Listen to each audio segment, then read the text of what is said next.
अस्सलाम सारा का सलाम कबूल कीजिएगा। सारा यूट्यूब चैनल फेसबुक पेज पे आपको खुशामदीद कहता हूँ। आप शाद रहें, आबाद रहें, अल्लाह ताला की अमान में रहें, ढेरों खुशियाँ पाएँ, कामरानियाँ पाएँ, ज़िंदगी पाएँ, दुनिया भर की असूदगी, आसानियाँ, रहमतें पाएँ, आपके रिश्ते कायम रहें, आपके बच्चों को अल्लाह ताला ज़िंदगी दे, सेहत दे, बड़ा नाम दे, आपके लिए बाइस फ़ख्र बनाए, आपके जो बच्चियाँ हैं अल्लाह ताला उनको एक अच्छे घर नसीब करे। आपको कारोबारी बिजनेस के हवाले से, काम के हवाले से कोई मुश्किल है तो अल्लाह ताला वो मुश्किल भी आपकी हल करे। आज सोमवार है, 19 सफ़र है, 3 अगस्त है और 19 सावन है। और आज के दिन 3-4-5 चीज़ें हैं बड़ी इंपॉर्टेंट। एक तो ये कि मोहसिन नकवी के उस खिताब के बाद और DGISPR के उनको सपोर्ट करने के बाद अब सिस्टम ऐसा लग रहा है कि दो हिस्सों में तकसीम हो गया। एक तो मोहसिन नकवी और उनके साथ खड़े होने वाले लोग हैं, अलीम खान हैं, मुस्तफ़ा कमाल हैं और बहुत सारे लोग हैं। एक तरफ शहबाज शरीफ हैं और उनके हमनवा हैं और ऐसा लगता है कि अब ताकत का तवाज़ुन जो है ना वो भी बिगड़ के रह गया है। इसी दौरान शहबाज शरीफ साहब ने खिताब करना था कौम से। इस सारी गुफ्तगू के बाद उन पर बड़ा प्रेशर था, वो क्यों नहीं हो सका खिताब।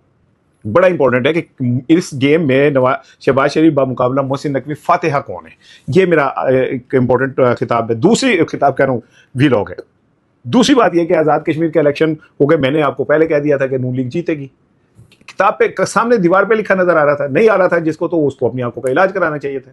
लेकिन जिस तरह इन इंतखाबात के अंदर बर्बरियत दिखाई गई और जिस तरह इन इंतखाबात को, मैं तो हैरान ही हो गया हूं भाई कि ये शायद तय कर लिया मुस्लिम लीग नून ने कि भाई साढ़े हम पे इल्जाम तो ऐसे भी है, ऐसे भी सही, नाम बदनाम तो ऐसे भी है, ऐसे भी सही, तो फिर ऐसे खुल के क्यों ना करिए। जब सानू हमें कहा ही मैंडेट चोर जाता है, कहा ही फॉर्म 47 जाता है, तो फिर हमें शर्म किस बात की। मैं आज़ाद कश्मीर के इंतखाबात वाले पीपल्स पार्टी वाले जाने, लेकिन मैं लाहौर में होने वाले जो इंतखाब थे महाजिर सीट के, मैं हैरान हो गया हूँ कि वहाँ पे जिस तरह से इंतखाबात किए गए। इससे अच्छा तो बेहतर ये है कि ऊपर बैठे फैसला कर लें कि भाई ये सीट हमने इनको दे दी, तकल्लुफ़ खत्म हो जाए। इसके ऊपर मैं बात करूंगा। तीसरी इंपॉर्टेंट चीज़ ये है कि अब मुझे अब कहने में कोई हर्ज नहीं है आज के मैं इस किताब के बाद बन्नू में जो अलीमा खानम का इस्तकबाल हुआ है। इमरान खान पाकिस्तान का मकबूल तरीन लीडर, आज तक इतना मकबूल कोई भी नहीं हुआ जितना इमरान खान है। और इवन जब पाकिस्तान बन रहा था तो तब भी चूँकि कुल आबादी ही टोटल 20-22 करोड़ थी, तो इस 20-22 करोड़ के अंदर कितने लोग होंगे जो उस वक्त के कायदीन जिनके फेवरेट थे। लेकिन मेरा ख्याल है पाकिस्तान की हिस्ट्री में इमरान खान से ज़्यादा पॉपुलैरिटी किसी को नहीं मिली। लेकिन ये जो KP में अलीमा खानम ने स्ट्रीट मूवमेंट शुरू की है, अलीमा खानम ने कहीं ना कहीं समहाउ मुझे कहने दीजिएगा इमरान खान का रिकॉर्ड तोड़ दिया।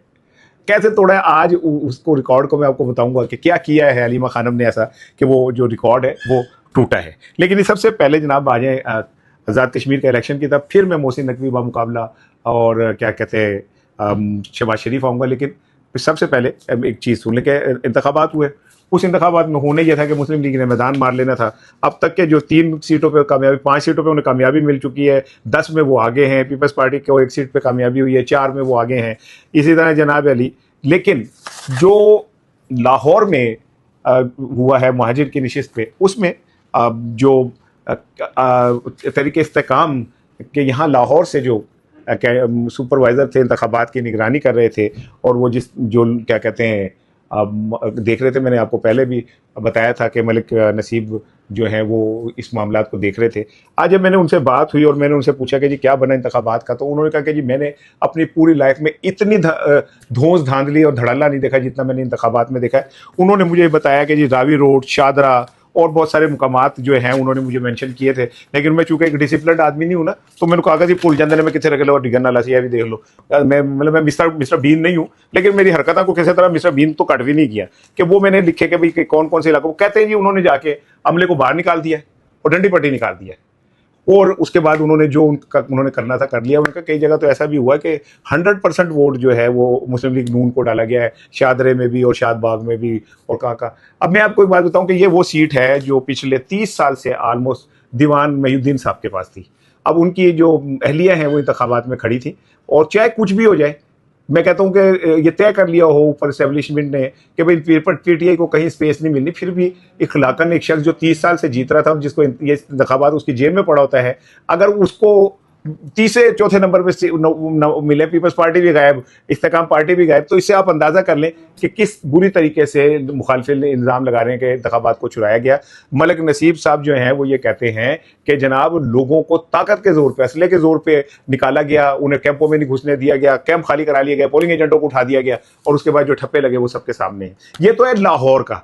आप अंदाजा करें कि आज़ाद कश्मीर में सदर आज़ाद कश्मीर जो चौधरी लतीफ़ है उनके ऊपर भी फायरिंग हुई है। आप कह रहे हैं जी बड़े पुरअमन हुए हैं, जिस जिस क्या नाम है हुकूमत का सदर महफूज नहीं होता कि पुरअमन हुए उनके। पीपल्स पार्टी कह रही है कि जी हमारा एक बंदा जो है वो अब तक कत्ल हो चुका है। ये राजा परवेज अशरफ साहब ने प्रेस कॉन्फ्रेंस करके कहा है कि जी, और उन्होंने कहा जी इस बुरी तरह इंतखाबात चोरी हुए कि इलेक्शन कमीशन तो लगता है अंधा हो गया। उन्होंने कहा ऊपर बैठ के इस छतों पे वोट जलाए गए हमारे, जिस तरह सारे गड्डियां ले जाके ठप्पे लगाए गए, वो कोई ढकी छुपी बात नहीं है। अच्छा, राना सनाउल्लाह साहब कहते हैं नहीं नहीं जी छड़ में की मजाक ही हो रहे थे, कोई ऐसी बात नहीं है। अच्छा, यहाँ पे एक चीज़ मैं जो कल आपसे करनी भूल गया था कि कमर जमा कायदा साहब इस इंतखाबात को देख रहे हैं, सीनियर उनके पीपल्स पार्टी के रुकन है, लीडर हैं, लेकिन बिलावल भुट्टो भी वहीं पे मौजूद है। अब जरा अंदाजा करें कि आसिफ अली जरदारी अपने बेटे साहबजादे का रास्ता कैसे रोकते हैं कि बिलावल भुट्टो ने फिर इल्ज़ाम लगाया कि जी वो धांधली हुई है और ये हुआ। तो इतलात में बस ये है कि कमर जमा कायरा साहब ने उस पर नई लाइन लिया, उन्होंने कहा जी कि हाँ जी मुस्लिम लीग जीत गई है वो सीट है और हम इसको तस्लीम करते हैं। यानी within Peoples Party Bilawal Bhutto की जड़ें काटी जा रही हैं और बिलावल भुट्टो के नैरेटिव को कमजोर करने के लिए ऐसे लोग रखे गए जो उनकी हर बात की तरदीद करें या उल्टा चले जाए। एनीवे जी, ये तो हो गई कश्मीर की सूरत हाल। अब मैं आता हूँ अब असल चीज़ की तरफ कि देखें, जब मोहसिन नकवी साहब जो थे उन्होंने एक बम फाड़ा, खुदकश हमला किया इस सिस्टम के ऊपर और इस सिस्टम के जो है ना चिथड़े उड़ा के रख दिए, उसके बाद चारों तरफ रोला पै गया। अच्छा, अगले ही दिन DGISP साहब ने भी उसके ऊपर मोहर लगा दी। उन्होंने ये कह के कि कुछ करना होगा और गुड गवर्नेंस के बगैर जो है ना अमन मुमकिन नहीं है। अब उसके बाद कल मैंने आपको बताया कि शरीफ फैमिली का इजलास हुआ जिसमें नवाज शरीफ, शहबाज शरीफ, मरियम साहिबा और क्या कहते हैं सालदार साहब भी मौजूद थे। वहाँ पे इस पर गौर किया गया और शहबाज शरीफ साहब ने सुना ब्रीफिंग देते हुए ये बताया कि भाई हम खेल मुक गए और गेम हमारे हाथ से निकल गई है। जिस पे नवाज शरीफ साहब से मुझे 100 सियासी इख्तिलाफ हो सकते हैं, लेकिन इसमें कोई शक नहीं है कि नवाज शरीफ बाद मौक़ों पर एग्रेसिव इनिंग खेल लेते और वो उन्हें पता होता है कि मैंने खेल नहीं खेलनी है। जो उन्होंने इस पर कहा कि अब ज़राए दावा कर रहे हैं, ये मैं कोई अथेंटिक खबर नहीं दे रहा, ज़राए दावा कर रहे हैं कि नवाज शरीफ साहब ने कहा कि फिर तू डट जा, तो डट के तो तू बतौर प्राइम मिनिस्टर रिएक्ट कर रहे थे। शहबाज शरीफ साहब पे बहुत दिनों से ये दबाव है कि जी आपके वजीर ने आपकी हुकूमत को उड़ा के रख दिया कि जी करप्शन इंतहा पे है, नाअहली इंतहा पे है, लोगों को बेवकूफ़ बनाया जा रहा है, लैपटॉप के नाम पे कर्जों के अंदर हम हो गए हैं, वही खानदान है जो सब कुछ। तो आप इस पर प्रेस कॉन्फ्रेंस करें या उनसे इस्तीफा ले लें। जिस पे शहबाज शरीफ साहब की खामोशी ने इस बात का उन्हें लोगों को बताया कि मैं ऐसा जोगा नहीं है कि मैं मोहसिन नकवी से इस्तीफा दूँ, ना मेरी अन्य पसली है। फिर उन्होंने कहा कि जी आप एक खिताब करें, खिताब करके कम से कम मोहसिन नकवी की जो बातें उनका जवाब दें कि हमने क्या किया, हमारी हुकूमत कहाँ खड़ी है, हम जनाब अली अब तक क्या कर चुके हैं और क्या सिस्टम में क्या हुआ है, हमने क्या किया है। उन्होंने इस पर तैयारी कर ली और तैयारी करने के बाद ये कहा जा रहा है कि शहबाज शरीफ साहब ने खिताब फरमाना था कौम से। ये शफकत क्या कहते हैं, इमरान शफकत साहब ने भी अपने वीलॉग में इस बात का इजहार किया कि उन्होंने कौम से खिताब करना था, कौम को एतमाद में लेना था। मोहसिन नकवी की तकरीर के बाद सारा कुछ तैयार हो गया तो ऐन मौके पर पता चला कि जी वो खिताब रुकवा दिया गया। अब इससे ज़रा आप अंदाज़ा करें कि मोहसिन नकवी कितना तगड़ा है। शहबाज शरीफ साहब मोहसिन नकवी की जो प्रेस मीडिया से गुफ्तगू थी उसके जवाब में जो तकरीर करना चाह रहे थे वो तकरीर भी नहीं होने दी गई, उनको वहां पे भी रोक दिया गया। इससे अब आपको क्लैरिटी समझ आ गई कि अब ये सिस्टम में एक्चुअली किसकी ग्रिप है, कौन एक नाम के साथ वजीर आजम है और कौन प्रैक्टिकली वजीर आजम है। मुखालफिन तो अब यहाँ तक कहने लग गए हैं कि जनाब अली मोहसिन नकवी ने मुस्लिम लीग नून के गुब्बारे में से हवा नहीं निकाली, उन्होंने मार के ना फिर फक करके आवाज़ है जो सारा कुछ मुक आ गया, काम खत्म हो गया। मोहसिन नकवी ने वो वाला काम किया और तमाम तर उसके बावजूद वजीर आजम इस जोगा नहीं है कि खिताब कर सके, मोहसिन नकवी की बातों का जवाब दे सके या मोहसिन नकवी की तरफ से जो बातें सामने आई हैं उनके ऊपर बात कर सके। खिताब तो मैंने आपको बता दिया जनाब उन्होंने की करना है। अब आए जी अलीमा खानम साहिबा की तरफ। अलीमा खानम साहिबा निकली हुई हैं KP में स्ट्रीट मूवमेंट के लिए। कल उन्होंने बन्नू में जलसा किया है। लोग ये कहते हैं कि इतना बड़ा जलसा तो इमरान खान और सुहेल आफरीदी ने नहीं किया जितना बड़ा जलसा अलीमा खानम ने किया है। और लोगों का ये कहना है कि अलीमा खानम ने अवामी को इंगेज करने और बाहर निकालने में इमरान खान का रिकॉर्ड तोड़ दिया KP के हवाले से। उन्होंने इमरान खान आते थे, लोग उनके लिए पागलों की तरह निकलते थे, लेकिन इस हल्के में हुआ उसके बाद जब वो आगे जाते थे तो अगले लोग होते सन ये क्या। अलीमा खानम का ये कहा जा रहा है कि वो जहाँ जा रही हैं इतना ज्यादा अवामी रद्देमल उन्हें मिल रहा है कि इमरान खान को भी शायद किसी वक्त में इतना रद्देमल ना मिला हो। अब मैं ये नहीं कह सकता कि अलीमा खान को किधर, इमरान खान तो बड़ी लीडर हो गई, वो तो कभी हो ही नहीं सकता ना, ऐसे हो ही नहीं सकता कि इमरान खान से बड़ी लीडर बन जाए। और ये भी मेरी बात लिख लें कि जिस दिन इमरान खान ने वापसी की, अलीमा खानम की सियासत खत्म हो जाएगी, लेकिन अलीमा खानम ने बड़ी खूबसूरती के साथ, बड़े अच्छे अंदाज में इमरान खान का जो नैरेटिव है उसको लेके आगे चली हैं। और एक तरफ वो शाम को करती हैं, सुबह करती हैं जलसा, या शाम को करती हैं जलसा, और उसके बाद वो औरत पता नहीं की खांदे ने यार, थकते नहीं गए। तो जितने मुतहारिब ग्रुप हैं ना जो आपस में लड़ रहे थे, उन सबको यकजा कर रही हैं, उन सब के इख्तलाफात खत्म कर रही हैं। और जो बहुत ज्यादा होते हैं कहते हैं मैं सुहेल अफरीदी के साथ नहीं बैठूंगा, सुहेल अफरीदी ने मेरे साथ ऐसा किया, सुहेल अफरीदी ने ऐसे मेरे साथ किया, या फला बंदे ने मेरे साथ किया। तो अलीमा खानम ने सिर्फ एक सवाल करती हैं कि क्या आप सुहेल अफरीदी के लिए सियासत करते हैं या इमरान खान के लिए? अगला चुप हो जाता है, उसके पास जवाब ही कोई नहीं होता है, वो क्या जवाब दे इस पर। फिर अलीमा खानम उनसे कहती हैं कि अगर आप इमरान खान से मोहब्बत करते हैं तो वक्ती तौर पर अपने इख्तलाफात को एक साइड पर रखें, एक मुहाज पर इकट्ठे हों, 5 अगस्त को एक बड़ी ताकत का इजहार करें, ताकि जो ऊपर बैठे हुए फैसला साज है उन्हें पता चले कि अवाम आज भी इमरान खान के साथ है।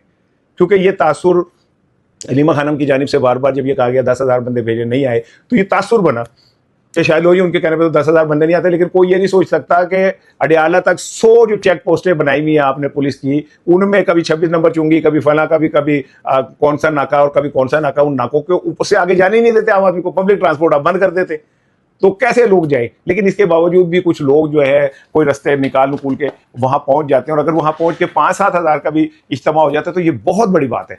इसको मल्टीप्लाई करें ना अगर 10 से, तो मैं कह सकता हूं कि मंगल को 40-50 हज़ार बंदे इकट्ठे हो जाए, अगर ये पुलिस की रुकावटें और ये सारा कुछ ना, उनमें खवातीन भी है बेचारियां, घरों से निकली होती हैं इमरान खान के लिए, उनको जब आप उठा के बिठा के बसों पुलिस वैन में पता नहीं कहीं दूर जाके छोड़ा, औरतें ना इंसान ही है ना। लेकिन बहरहाल अलीमा खानम ने एक तरफ इमरान का रिकॉर्ड तोड़ा है पजीराई में, दूसरी तरफ खामोशी से वो जो मुखालफीन हैं उनके अंदर भी इख्तिलाफात कर ख़त्म कर रही है ताकि 5 अगस्त को एक बड़ा शो जो है वो हो सके। अब मोहसिन सुहेल अफरीदी जो हैं वो भी ज़रा एक्टिव हुए हैं, जलसा किया है उन्होंने एक अरसे बाद, ज़रा सख्त बोले, लेकिन दिलचस्प बात यह कि उन्होंने जितना बोलें वो माजी की इस्टेब्लिशमेंट के हवाले से बोलें। उन्होंने कहा जनाब अली क्या कहते हैं, जो माजी की इस्टेब्लिशमेंट थी वो जजीरे ख़रीद ले, वो जनाब अली मुल्क को अपने जिद की नज़र कर दें, लोगों के साथ ऐसे कर दें। अब ऐसा नहीं होगा। उन्होंने माजी ये बड़ा पाकिस्तान में आर्ट है कि जाने वाले 100 गाला कटी जाओ, वो गरीब ने पिछाने कड़ा मुड़ के तानु तक लेना है। वैसे भी जिन लोगों ने जजीरे खरीद लिए वो पाकिस्तान रहने के, उनको आपकी बात की फिक्र, क्योंकि वो ठीक है उन्होंने नौकरी की, आगे निकल के इतना ही होता है। लेकिन सुहेल अफरीदी साहब जो है बहरहाल छोटी छोटी चीज़ें जो है करके अपना बहरहाल जो है खाता पूरा कर रहे। अब सर बड़ी ही तकलीफ दे एक चीज़ मैंने आपसे जाते जाते शेयर करनी है, और वो ये कि पाकिस्तान में दहशतगर्दी अब इस सतह पे चली गई है कि मैं ज़ाती तौर पे समझता हूँ कि अगर रियासत इस दहशतगर्दी को सीरियस ले तो उसे तमाम चीज़ों से साइड पे होकर सिर्फ एक चीज़ पे तवज्जो देनी चाहिए, वो है दहशतगर्दी। कल के दिन केपी के जो सियाहती शहर है ना सवात, उसके इलाके कील में पुलिस स्टेशन के करीब धमाका हुआ है, 9 अफराद जाँ बाक हो गए, 18 जख्मी हो गए।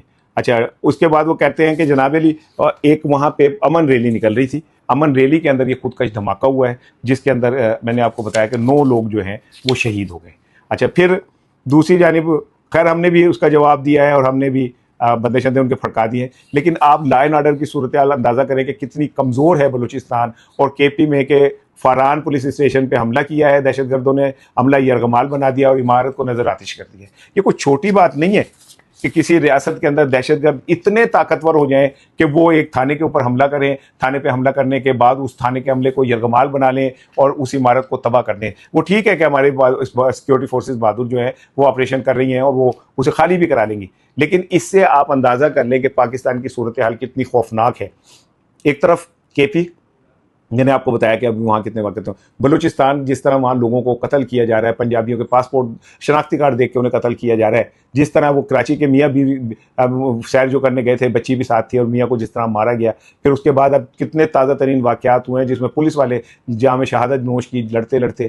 केपी का मैंने बता दिया, कश्मीर की सूरत हाल मैंने आपको बता दी है कि वहाँ सदर महफूज नहीं है और वहाँ पर जनाब सदर के ऊपर हमला हो सकता है तो बाकी लोग क्या रह जाएंगे।